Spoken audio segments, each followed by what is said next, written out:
China too is watching Ukraine. Even though this conflict is far from the Indo-Pacific, Beijing is tracking every development closely. Because the Ukraine war is like a live case study for the Chinese, a lesson of sorts on modern warfare, and an understanding of how the world responds to aggression. How this conflict pans out could shape China's own decision on Taiwan. In fact, some signs are already emerging. China has begun laying the groundwork for a potential invasion of Taiwan. Let me show you a video that emerged recently from China. It was shot at a beach in southern China. There were some large ships there. They looked unusual. Take a look at these pictures. This is what they look like. The ships were elevated. They were above the water. They were interconnected by long ramps. And one of the ramps stretches out to the stand. Now, this video was doing the rounds on Chinese social media, then suddenly it disappeared, leaving behind questions and a lot of speculation. Questions like, what are these ships? Experts say they're a new class of Chinese landing barges. And what is their purpose? They are designed for an invasion of Taiwan. If there is an attack, these barges will act like floating bridges. They can be stationed just off the coast, and from there the PLA can lower the ramps. They can deploy military assets directly onto Taiwan's roads. These vessels will significantly expand the PLA's options. They could enable landings from multiple points. Now, here is a report. With these vessels, the PLA could land on any road within 150 meters of Taiwan shores. So China is strengthening its army, the People's Liberation Army. It wants a military which is war-ready. And with that target in mind, Beijing has undertaken one of the biggest military build-ups. This is under the direct orders of Xi Jinping, the Chinese president, who has overhauled the command structure, boosted missile and nuclear stockpiles, and strengthened the paramilitary. This includes the Chinese Coast Guard as well as the maritime militia. They're all conducting joint operations. These developments have all made Taiwan nervous. Taipei has released an assessment of its own. Remember, Xi Jinping had set a deadline for 2027 for a potential invasion. Taiwan believes that he will stick to this deadline because it matches another timeline, the modernization of the Chinese army. Xi Jinping wants to do it by 2027. And by the looks of it, his army is chasing that target furiously. Meanwhile, China is also expanding its influence campaign in Taiwan through other means.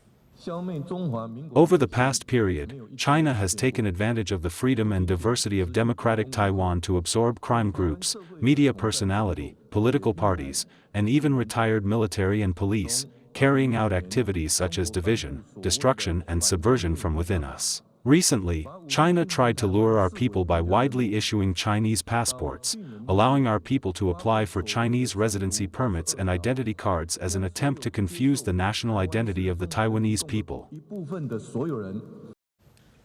So Taiwan has no choice but to prepare. It is holding a military drill. This is their largest military exercise. It's an annual affair, usually for 5 days, but this time they will hold it for 10 days. So they have doubled the time. And China has taken note. It has also sent a message in the form of 59 military aircraft and several warships near the island. China is using military force to threaten Taiwan. It says this is punishment for promoting independence. Taipei has released a video too. Take a look.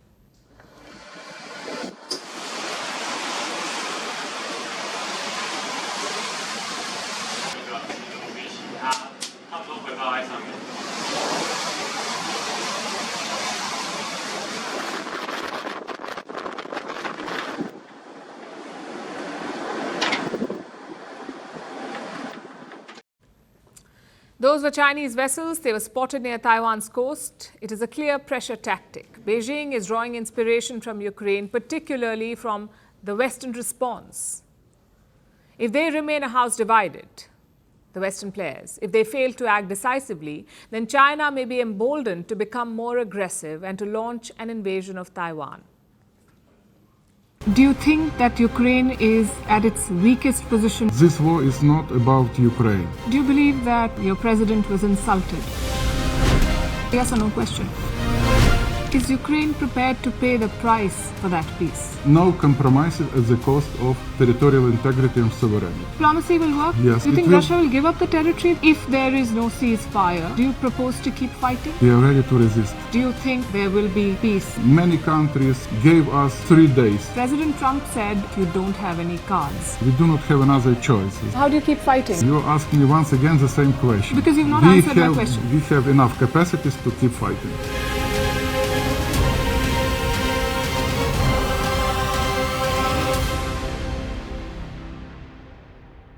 Good afternoon, Prime Minister Lakshman. Good afternoon. Making headlines in India well before you landed here. New Delhi has raised concerns in the recent past vis-a-vis the Khalistani separatists that operate in New Zealand. How do you propose to address these concerns? In our democracy, we believe in the freedom of speech. Organizations like the Al-Qaeda or ISIS were to hold a referendum in New Zealand, something related to one of your Western partners. Would you say the same? We have very well-defined laws in our democracy. No specific conversation on Khalistan on this visit. It was raised with me. I also raised back our position. Are you willing to be open to these concerns from New Delhi? As I keep coming back to you to say, we have strong laws in our system.